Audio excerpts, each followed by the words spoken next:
basically what they're saying is any black person that wanted to stand up for themselves, stand up for their rights, say that it ain't right to be police, brutalized. It ain't right to damn be the last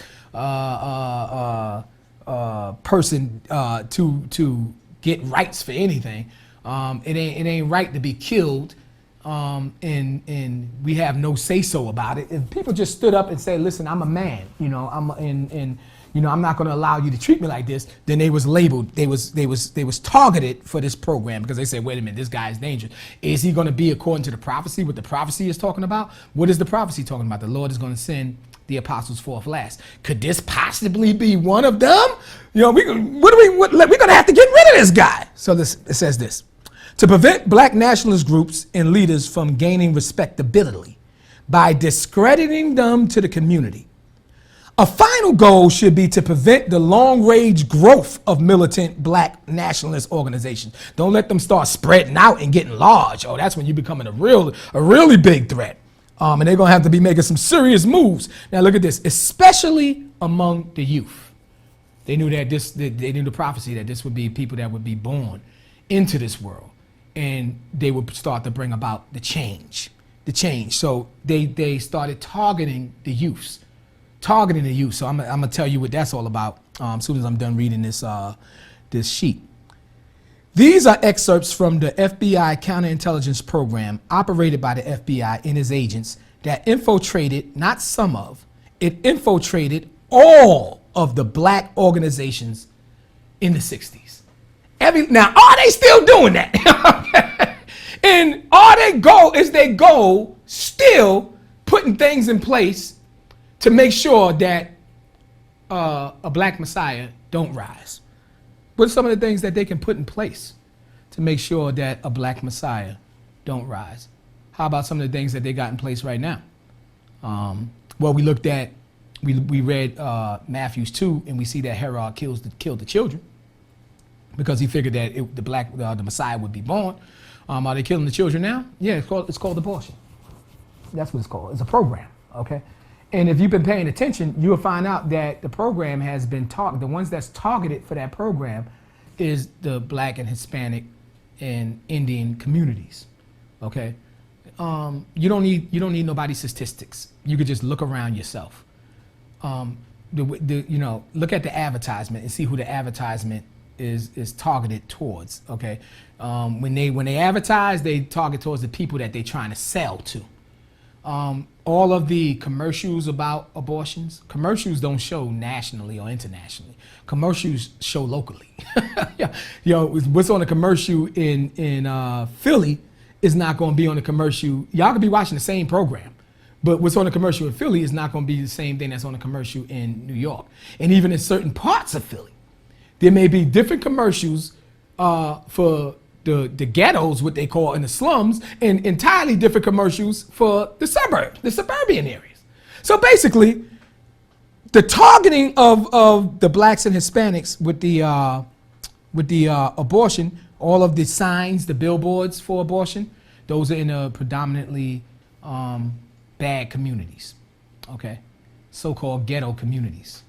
And the actual clinics themselves are where they're in communities that is easier for the minorities to reach. What are they doing? They're killing your children, and they promoting abortion. They promoting Planned Parenthood, quote unquote, saying you should plan better. They doing this to our people. They doing this to blacks and Hispanics, but yet when it comes to Caucasians and people of different nationalities, they promote family and family structure and having babies, and they celebrate twins and quadruplets. They even have programs where, they show people taking drugs to be able to have multiple babies. They set these things up. They set clinics up for these Gentiles, these different nationalities, to have babies. They call them fertility clinics. But in the neighborhoods of the blacks and Hispanics, they set up clinics to kill babies. Again, what are they afraid of? They're afraid of the rise of the black man. Okay. Let's talk about something else that is should ring a bell here. Police brutality. What do you think that is? You understand? You think it's a coincidence that the only one that's being roughed up is blacks and Hispanics and Indians? Wait a minute. Well, you got people talking about Chicago. Well, listen. What about black on black crime? Well, what about white on white crime? What about Chinese on Chinese crime? What about Indian on Indian crime or East Indian on East? Black on black crime is the only thing that exists. If that was the truth, if that was right, then we wouldn't be seeing nothing that's going on in these different countries all around the world. They commit crimes against themselves. That's what bad people do. They commit crimes. Okay, so what does black on black crime have to do with the targeting of black men? The racial profiling and the targeting of black, especially young black men. This is a program that was put in place. This is why you got a movement called Black Lives Matter, saying that, we being killed, minorities being killed as if their lives don't matter. You got Caucasians that is got a problem with that and saying all lives matter. That's not the point. The point is that you're killing black people as if their lives, blacks and Hispanics and Indians, as if their life don't matter. You understand that? White people are not being killed as if their life don't matter. So there's no reason for you to be saying white people lives matter. There's no reason for you to be saying Asian lives matter. There's no reason for you to be saying anybody else's lives matter because they're not being slaughtered like that. Let me bring you back to an incident years ago that happened when I think a so-called Jewish guy was stabbed in Brooklyn, and the Jewish people came out protesting. And what they said is they want justice because Jewish blood is not cheap.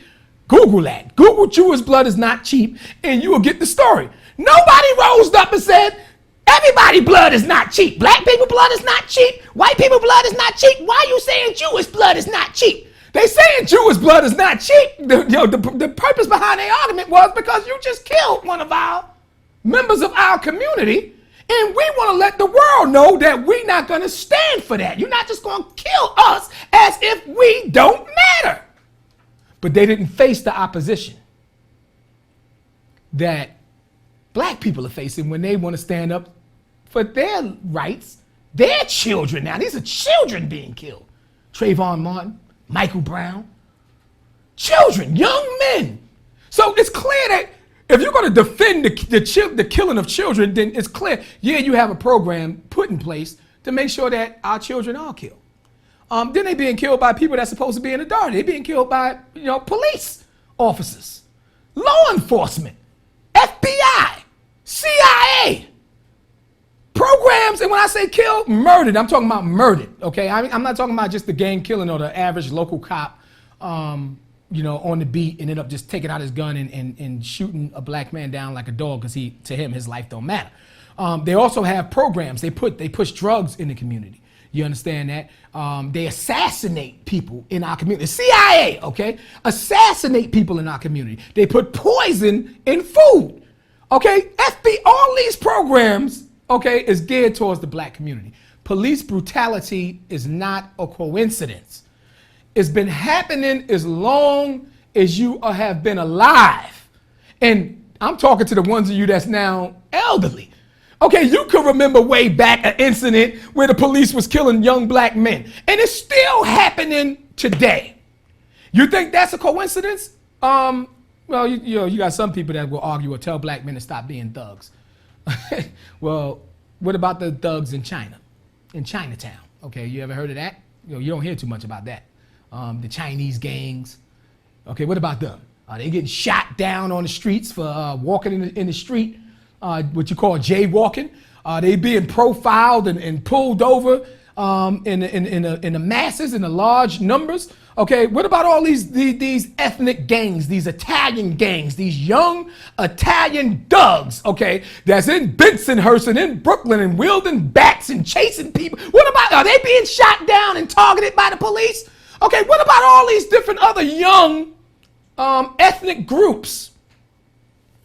What about all these different young groups that's not being targeted, not being killed? Why is it only black people? Why has it always been black people?